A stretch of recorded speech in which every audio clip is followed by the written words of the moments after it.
Let's go to Sydney, Australia and speak to Antony Loewenstein, an independent journalist, author of, amongst other books, The Palestine Laboratory. And of course, you were based in occupied East Jerusalem, Antony, between 2016 and 2020. What does this action say about the Israeli state? Deeply paranoid and insecure. And when I see these kinds of actions, and let's not forget that these kinds of actions, when I say actions, the Israeli actions have been happening for years. Obviously, the most horrific was in 2010 in the Mavi Marmara, where I think 10 or 11 people were murdered by Israel. But this actually shows a state that's deeply insecure, not strong. And pretty much now for 2 years, we have had really no journalists, international journalists going into Gaza, with a handful of exceptions with the IDF, of course. And the idea that Israel would allow civilians, who all these people were from dozens of countries, to deliver aid that they themselves are not delivering, I think speaks volumes about how they view international support. They're actually scared of it. This is not a sign of strength. It's actually a sign of deep, insecure weakness. And yet Benjamin Netanyahu himself admits that his country is becoming increasingly isolated, Antony.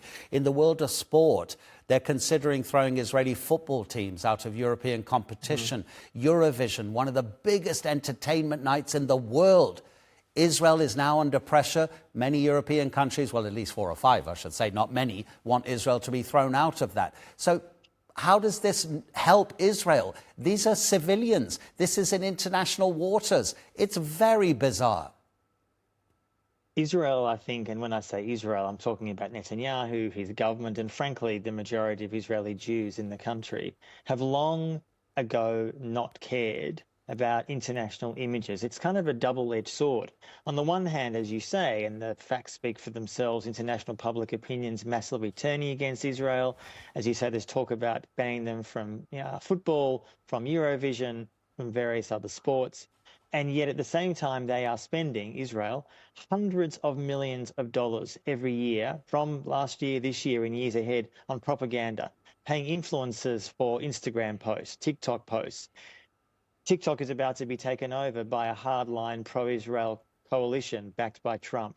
This is what they see, Israel, as their potential solution. And frankly, it's pretty hard to imagine that the huge amount of public global support in the last 2 years, some of whom did used to support Israel, at least had sympathy for it, now fundamentally do not, are going to be turned towards Israel and supported because they see their favorite influencer taking $7,000 for an Instagram post. Some may be convinced, maybe they will, but I think it's inconceivable after 2 years of genocide, everything that we have seen, the starvation, the killing, the torture, the mass death, will somehow be changed, public opinion in US, Europe and elsewhere, because Israel is spending hundreds of millions of dollars on trying to change public opinion. I think it's delusional, frankly.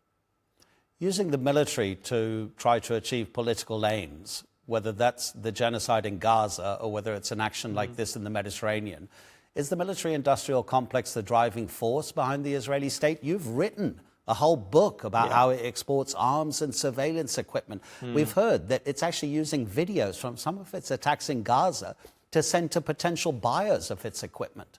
Yeah, that's exactly what's been happening. Look, I don't think everything in Israel is explained by the Palestine Laboratory, but a lot is.